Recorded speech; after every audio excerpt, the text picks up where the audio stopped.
வணக்கம் நண்பர்களே, முக்கியமான சில டாபிக்ஸை இந்த பதிவில் பார்க்க போகிறோம். முதல் டாபிக் என்ன பார்க்க போகிறோம்னா, இன்றைக்கி ஜூலை 16 நம்ம இந்தியாவை சேர்ந்த நிமிஷா பிரியா அப்படிங்கிற ஒரு நர்ஸுக்கு ஏமனில் தூக்கு தண்டனை விதிக்கிறாங்க, தூக்கில் போடுறாங்க அப்படின்னு சொல்லிட்டு ஃபஸ்ட்டு ஒரு செய்தி வெளியானுச்சு.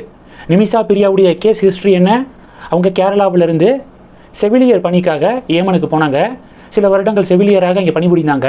பிறகு ஒரு ஐடியா வருது, நம்ம இந்த வேலையை விட்டுட்டு ஒரு பெரிய ஒரு ஹாஸ்பிட்டல் கட்டினா என்ன அப்படின்னு சொல்லிட்டு முடிவெடுக்கிறாங்க. ஏமன் நாட்டுடைய சட்டத்திட்டம் படி வெளிநாட்டை சேர்ந்த யாருமே தனியாக இண்டிவிஜுவலாக தொழில் தொடங்க முடியாது. ஏமன் நாட்டை சேர்ந்த ஒருத்தரோட பார்ட்னர்ஷிப் வச்சுக்கிட்டு அவங்க தொழில் தொடங்கலாம். அது மாதிரி ஏமன் நாட்டை சேர்ந்த ஒருத்தரோட சேர்ந்து பார்ட்னர்ஷிப்பில் ஒரு பெரிய ஹாஸ்பிட்டல் கட்டுறாங்க. நல்லா தான் போகுது. இடையில பார்த்தீங்கன்னா அந்த பார்ட்னருக்கும் இவங்களுக்கும் இடையே மனக்கசப்பு, சண்டை வர ஆரம்பிக்குது. ஒரு கட்டத்தில் அந்த பார்ட்னர் என்ன பண்ணுறான் அப்படின்னா, இவங்களுக்கு எல்லா வகையிலையும் டார்ச்சர் கொடுக்க ஆரம்பிக்கிறான். இவங்களுடைய பாஸ்போர்ட்டு, ஆவணங்கள் எல்லாத்தையும் பறிமுதல் பண்ணி வச்சுக்கிறான். அவங்ககிட்ட இருந்து பாஸ்போர்ட்டையும் அந்த ஆவணங்களையும் எடுக்கிறதுக்காக இவங்க என்ன பண்ணுறாங்க அப்படின்னா, இந்த பார்ட்னருக்கு மயக்க மருந்து கொடுத்துட்றாங்க. அந்த டோஸ் அளவு கூடுனதுனால அவன் இறந்து போயிடுறான். மர்டர் கேஸ் ரிஜிஸ்டர் ஆயிடுது. தூக்கு தண்டனை விதிச்சிடுறாங்க. இந்த ஜூலை 16 தூக்கு அப்படின்னு சொல்லிட்டு அறிவிச்சிடுறாங்க. நம்ம இந்தியன் கவர்மெண்ட்டு, நம்ம இந்தியன் எக்ஸ்டர்னல் மினிஸ்ட்ரி இருக்காங்களே, அவங்க ஏமன் நாட்டு அஃபிஷியல்ஸோட தொடர்ந்து பேச்சுவார்த்தை நடத்தி இப்போ அதில் ஒரு பலன் கிடச்சிருக்கு. இன்றைக்கி தூக்கு தண்டனையை நிப்பாட்டி வச்சுருக்காங்க. தேதி குறிப்பிடாமல் அதை போஸ்ட்போன் பண்ணியிருக்காங்க அப்படிங்கிறத பார்க்குறோம். போஸ்ட்போன் தானே பண்ணியிருக்காங்க, ரத்து பண்ணலையில அப்படின்னு சில பேர் கேட்கலாம். இது முதல் கட்ட வெற்றியாக நம்ம பார்க்கலாம். மேலும் நம்ம இந்திய வெளியுறவுத்துறை பார்த்திங்கன்னா, கேரளாவை சேர்ந்த இஸ்லாமிய மத தலைவர் அபுபக்கர் அப்படிங்கிற சன்னி பிரிவு தலைவர் அபுபக்கர், அவர் மூலமாக ஏமன் கவர்மெண்ட் அஃபிஷியல்ஸோட தொடர்ந்து பேச்சுவார்த்தை நடத்திக்கிட்டு இருக்காங்க. இடையில சில பேர் என்ன தெரியுமா பரப்பி விட்டுக்கிருக்காங்க, இந்தியன் கவர்மெண்ட் எடுத்த எல்லா முயற்சிகளும் தோல்வி அடைஞ்சிருச்சு, கேரளாவை சேர்ந்த மத தலைவர் தான் தனிப்பட்ட முறையில் பேச்சுவார்த்தை நடத்துகிறாரு அப்படின்னு சொல்லிட்டு பரப்பி விட்டுக்கிருக்காங்க. நம்ம இந்தியன் கவர்மெண்ட் தான் கேரளாவை சேர்ந்த மத தலைவர் மூலமாக அங்கே பேச்சுவார்த்தை நடத்தி இன்னைக்கு போட இருந்த தூக்க நிப்பாட்டி வச்சுருக்காங்க அப்படிங்கிறத நம்ம பார்க்குறோம். தொடர்ந்து மேலும் பேச்சுவார்த்தை நடத்தப்பட இருக்குது. நிமிஷா பிரியாவுடைய சைடில் இருந்து காம்பன்சேஷன், அந்த பார்ட்னர் செத்து போனார்ல, அவருடைய ஃபேமிலிக்கு காம்பன்சேஷனை கொடுக்கலாம். அதை அவங்க அக்செப்ட் பண்ணிக்கிட்டாங்க அப்படின்னா தூக்கு தண்டனையை ரத்து செய்ய முடியும். ஸோ அவங்க அக்செப்ட் பண்ணிக்கிறதுக்கு பேச்சுவார்த்தையை தொடர்ந்து நம்ம இந்தியன் கவர்மெண்ட்டு அந்த அபுபக்கர் அப்படிங்கிற அந்த இஸ்லாமிய மத தலைவர் மூலமாக நடத்திக்கிருக்காங்க அப்படிங்கிறத நம்ம பார்க்குறோம். இது முதல் டாபிக்.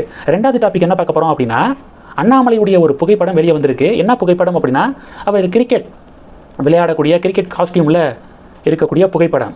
என்ன அண்ணா பாலிடிக்ஸில் அவ்வளவா தீவிரம் காட்ட மாட்டுறாரு, கிரிக்கெட்டு, சைக்கிளிங்கு இது மாதிரி தானே அதிகமாக கவனம் செலுத்திக்கிருக்காரு அப்படின்னு சில பேர் கேட்கலாம். இல்லை, அவர் அதிகாரப்பூர்வமாக சொல்லிட்டாரு, ஆகஸ்ட் ஃபஸ்ட் வீக்கிலேருந்து நான் தொடர்ந்து செய்தியாளர்களை சந்திப்பேன் அப்படின்னு சொல்லியிருக்காரு. ஸோ இப்போ ரெஸ்ட் எடுக்கட்டுமே. லாஸ்ட்டு 3 இயர்ஸ் 4 இயர்ஸாக கடுமையான உழைப்பை போட்டார்ல. ஸோ இப்போ ரெஸ்ட் எடுக்கிறதுக்கான டைம் தான். ஜூலை 27, 28 PM மோடி அவர்கள் தமிழகம் வராரு. பிரைம் மினிஸ்டருடைய தமிழக வருகைக்கு பிறகு அண்ணாமலையுடைய பாலிடிக்ஸ் மறுபடியும் தீவிரம் எடுக்கும் அப்படின்னு எதிர்பார்க்கப்படுது. இது ரெண்டாவது டாபிக். மூணாவது டாபிக் என்ன பார்க்க போகிறோம் தெரியுமா? குரூப் கேப்டன் சுபான்சு சுக்லா அவர்கள் பத்திரமாக பூமி திரும்பியிருக்காரு அப்படிங்கிற ஒரு ஹாப்பி தகவல் கிடைச்சிருக்கு. இன்டர்நேஷ்னல் ஸ்பேஸ் ஸ்டேஷன்லேருந்து டிராகன் விண்கலம் மூலமாக பத்திரமாக பூமியை ரீச் ஆகியிருக்காரு. அங்கே இன்டர்நேஷ்னல் ஸ்பேஸ் ஸ்டேஷனில் பல ஆராய்ச்சிகளை நடத்தினார் இந்த 14 நாட்கள். அந்த ஆராய்ச்சி முடிவுகள் ரொம்ப முக்கியத்துவமானது அப்படின்னு கருதப்படுது.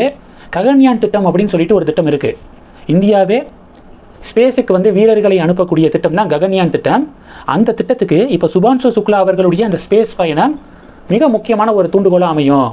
சுபான்சு சுக்லாக்கிட்ட இருந்து நிறையா இன்புட்ஸை கேதர் பண்ணி ககன்யான் திட்டத்துக்கு நாங்கள் பயன்படுத்துவோம், யூஸ் பண்ணுவோம் அப்படின்னு இஸ்ரோ அறிவிச்சிருக்காங்க. இது ரெண்டாவது topic. Proud moment for India. Shubhanshu சுக்லானால நம்ம தேசமே பெருமை அடைஞ்சிருக்கு அப்படிங்கிறத நம்ம சொல்லியே ஆகணும். இது மூணாவது டாபிக். நாலாவது டாபிக் என்ன பார்க்க போகிறோம் அப்படின்னா, ஹிந்தி மொழி தொடர்பாக 2 வரியில் ஒரு கவிதை மாதிரி ஒரு விஷயத்தை படிக்க முடிஞ்சிச்சு. ஏன்னா அந்த ஹிந்தி மொழி 2 வகைப்படுமா. முதல் வகை ஹிந்தி மொழி என்ன தெரியுமா? பணக்காரங்க காசு கட்டி தன்னுடைய பிள்ளைகளை படிக்க வைக்கும்போது அப்போ ஹிந்தி மொழி விருப்ப மொழியாகவும், ஏழைகள் ஹிந்தி மொழியை தங்களுடைய பிள்ளைகளுக்கு படிக்க வைக்கலாம் அப்படின்னு நினைக்கும்போது அப்போ ஹிந்தி மொழி திணிப்பு மொழியாகவும் மாறிடுது அப்படின்னு சொல்லிட்டு அழகாக இந்த 2 வரியை படிக்க முடிஞ்சிச்சு. ஆமாம், CBSE பள்ளிகளில் ஹிந்தி சொல்லி கொடுக்கப்படுது. அங்கெல்லாம் இந்த பொலிட்டீஷியன்ஸ் பிரச்சனை பண்ண மாட்டாங்க. அரசு பள்ளிகளில் ஏழை எளிய மாணவர்கள் அடிஷ்னலாக ஒரு லாங்குவேஜ் கற்றுக்கட்டும் அப்படின்னா மட்டும் மொழியை திணிக்க பார்க்காதீங்க அப்படின்னு சொல்லிட்டு போராட்டத்தில் குதிச்சிடுறாங்க. அதுதான் பணக்காரன் காசு கொடுத்து ஹிந்தி மொழியை வந்து தன்னுடைய பிள்ளைகளுக்கு படிக்க வைக்கும்போது அப்போ அது விருப்ப மொழியாகவும், ஏழை தன்னுடைய பிள்ளைக்கு ஹிந்தி மொழியை வந்து இலவசமாக சொல்லிக் கொடுக்கலாம் அப்படின்னு நினைக்கும்போது அப்போ மட்டும் திணிப்பு மொழியாகவும் மாறிடுது அப்படின்னு இந்த 2 அழகான வரியை படிக்க முடிஞ்சிச்சு. இந்த 2 வரிகள் பற்றி உங்களுடைய பார்வைகளை மறக்காமல் கமெண்ட் பண்ணுங்கள். தொடர்ந்து கணக்கில் இருங்க. அடுத்தடுத்து நிறையா பதிவுகளை பார்க்கலாம். நம்ம சேனலுக்கு சப்போர்ட் பண்ணணும் அப்படின்னு ஆசைப்பட்டீங்கன்னா நான் பேசக்கூடிய வீடியோக்கு கீழே நன்றி அப்படிங்கிற ஆப்ஷன் இருக்குது. அதை கிளிக் பண்ணி உங்களால் முடிந்த தொகையை சேனல் வளர்ச்சிக்காக கொடுத்து உதவி செய்யலாம். இல்லை ஜாயின் பட்டனை கிளிக் பண்ணி நம்ம சேனலுக்கு மெம்பராக வந்து ஆகலாம். நன்றி. ஜெய் ஹிந்த்.